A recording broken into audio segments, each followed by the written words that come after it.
Hey, today I'm gonna talk about Love and Hip Hop Atlanta, season 2, episode 4, I believe. It starts off with a conversation that should have happened in season 1, episode 1, with Scrappy and his mom.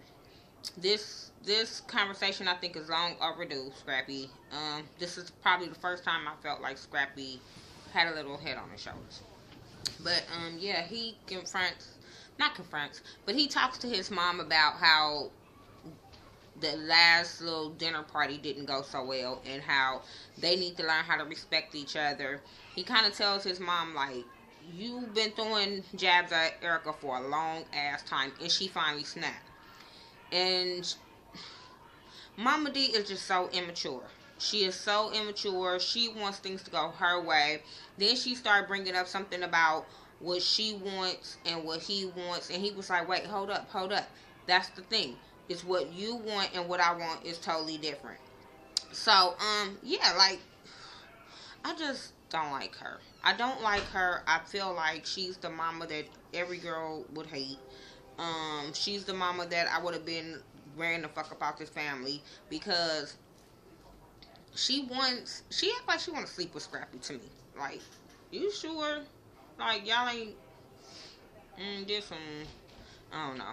But that her relationship with Scrappy don't seem right. Scrappy, I think, is noticing his something's off with his mama, but I'm glad he finally said something to her. But I don't. It didn't go too well because she was still calling the girl a bitch at the end of that conversation. So I'm just like, Mama D, for real, like, Scrappy, Erica, no. Now I'm not even finna get on them. Erica, for real, Erica, run the fuck about this family, like, seriously. Next was Jocelyn. She's still confused about Stevie. She wanna work with him. She don't wanna sleep with him. She just confused about him, and so I'm just gonna keep on going. Mimi and K Michelle, they talking. They cool, so they talking, and they talking about how K Michelle coochie don't work no more, and how she don't. I don't like K Michelle, so I really can care less about her coochie. So I'm gonna keep on moving with her too. Like this the storyline you want, K Michelle, for real? I don't get it. Um, Erica and Scrappy, they talk. They meet up. They talk, and basically he wants a family with her. She not sure. Um, yeah, Scrappy, your mama fucked up so bad that Erica's basically over this shit. She ain't got time for this shit. But he wants to get her back, and I don't know. But she told him that she was gonna hold off on the marriage, so I think that's cool for Erica. But yo, Sanity, mm-mm. But he kind of tells her about what happened with Mama D, like, whatever. Um, Drew and Tracy, they go look at store locations. Don't care. I think she's stupid as hell to even want to just even think about giving him this money for this location or money for anything because you guys are not in a relationship. And if you have all these problems with Drew now, what you think is going to happen? And then Drew, why would you want to be in a business relationship with this crazy broad? Like, for real. Um, Jocelyn and Stevie, they cool. They talk. This is my thing. Once Jocelyn start going off on Stevie's ass, then all of a sudden he gets some act right. Cause all of a sudden he pulling out the contract. He telling her all these hopes and dreams. He start talking pimp talk with her. She telling him how she don't want to mess with him. And next thing you know, he asking her for a kiss and all that. I'm like, really, Jocelyn? You was sounding like you had some sense last episode. Why do each episode your shit go from no sense to sense, no sense to sense? Because you was on the road when you told him you don't want to fuck with him no more, and then all of a sudden this nigga talking about give you a kiss and you give. Told you he's a pimp.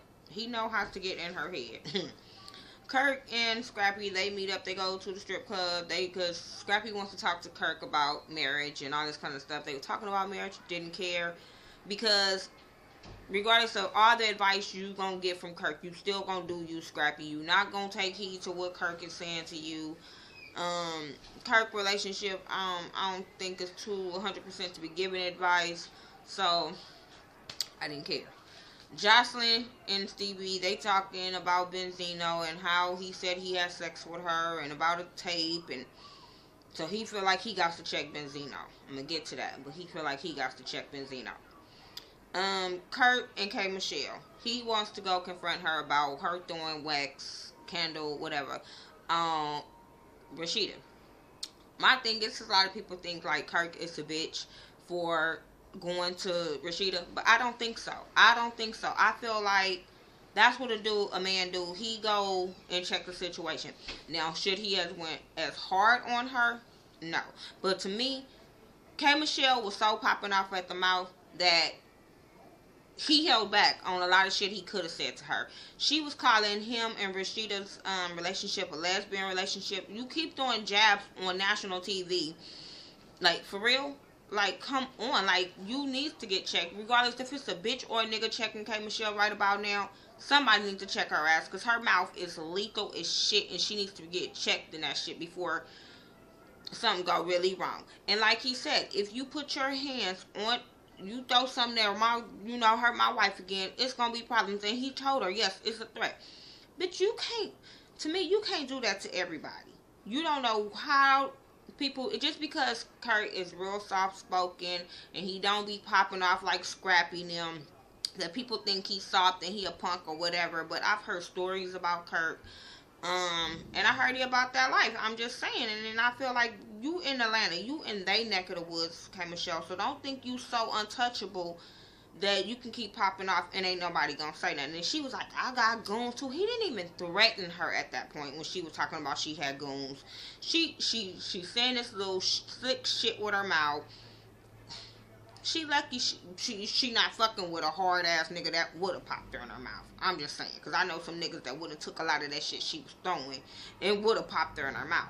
I'm not saying it's right, but I'm just saying, I know some niggas that will hit her in her mouth because she always got something to say. I just don't like K Michelle, and I feel like her mouth shouldn't give her a pass just because her shit be funny. No, don't think like that. Bitch need to grow up. That's all I'm gonna say. Jocelyn and Stevie, they meet up with Benzino. This is another conversation that pissed me off.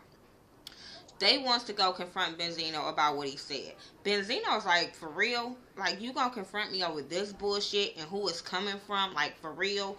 And Jocelyn of all people, and we supposed to be so close? Like, he told him, you could have met me, just us, but you had to bring her. You could have called me, whatever, but you wanted to have a show for this type of shit. You just wanted to have a storyline, because this could have been, if you guys were such brothers, y'all could have handled this different. But everybody know who wear the pants in Jocelyn and Stevie's relationship, because she was like, you gonna check him, and you gonna do this, and you gonna... She's calling Benzino all kind of bitches, and there's another one that got a slicked ass mouth, and sometimes it's gonna be consequences for her slicked ass mouth, because Benzino was real good for just not going there with Jocelyn. Like, he was like, I'm too grown for this. I don't got time for this shit. And she still want to pop off. This stupid ass rat boy just wants to take her side. And I'm sitting there like, if this is the dude that you've been riding with, you just, what, did he fuck some other girls that you was fucking with? Because why all of a sudden you just believe Jocelyn? Like, I don't get that. And then they made a comment, because he was like, you was texting my girl, and she was like, you texted me at 6. He was like, no, boo, it was 7. And he told them that it was on some money situation. And I can see that. And they was like, you DMing him, she trying to show the text messages, and he like, yes, because whatever you showing, let me see, because whatever you trying to say I said, that ain't what said, so let me make sure you showing him the right message. That's what I got from Benzino. I didn't get that Benzino was trying to be on some slick shit with Jocelyn. I really didn't. I think she was trying to turn them against each other, and she succeeded. That's what I think. I think that Stevie's not a real friend, brother, or whatever, that he just automatically took Jocelyn's side and did not come to this man as a grown-ass man. I didn't like that. I was laughing how he kept calling her an escort and a prostitute, so apparently he knows some shit that ain't been said. But Stevie, you just be losing cool points every fucking week.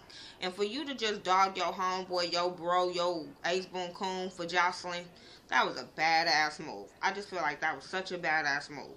Like, what was your loyalty? I wouldn't be Stevie friend, because I feel like if this nigga would flip on for motherfucker he been kicking it with real tight for 8 years. Oh, so pussy he been messing around with just for a year. Where's his loyalty? Just saying.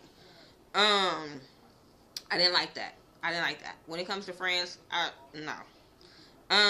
K Michelle and Mimi, they go to the doctor to check on her coochie.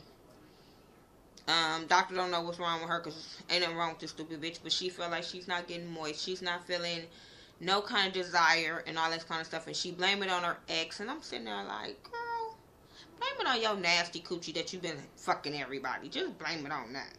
Then they started talking about who she like, and she was like Obama. He was like, why you can't get a man like Obama? And he was like, you're a pretty girl and all this kind of stuff. And I'm sitting there like, she like, where am I getting Obama from? Do I look like Michelle, bitch? Yeah, y'all both black. Y'all both press your hair. That's basically. I mean, but basically, okay, Michelle, for real? Like, this storyline is stupid, that your coochie don't work. This storyline is very stupid. I just rather see you in the studio making music. I don't want to hear you talk to nobody. Not a doctor, not a date, not a nobody. Just get in the damn booth and just sing. This is what I mean about these motherfuckers that you like to sing as an artist, and then when they open their mouth, you just look at them like, don't be on TV. Because this, to me, breaks your record sales. To me, I would not buy her shit. I would not. Well, I probably would download some songs, but I wouldn't download the whole album of K Michelle's. But I wouldn't purchase it. Not me personally. Somebody would have to buy it for me. But I would not purchase her music until her attitude get right. I'm just not. Because it's not even about her being on this show. She got a fucked up attitude. Even when she's performing, she have stopped shows to cuss out people and be ratchet as shit. So, no. I don't like her, so I wouldn't support her music at all. If she come out with a good single, y'all won't see me do a review for it. I'm just saying. But yeah, that's all about K Michelle. Ending with some more ratchet shit. Begins with ratchet, ends with ratchet. Tracy goes to Drew's house. This is where this bitch is always gonna be a baby mama. She goes to Drew's house, and she is upset that he's not answering his phone, and she know he's home because his car was in the driveway, so she knows he's home. So she's beating on his door. Really? Bitch, if he's not answering your phone calls and he's at home, therefore you're not invited, therefore don't come over. Like, something is going on. He don't want to be bothered with you, bitch. Basically. If you ain't heard some shit that he died, bitch, he don't want to be bothered with you. That's all I'm saying.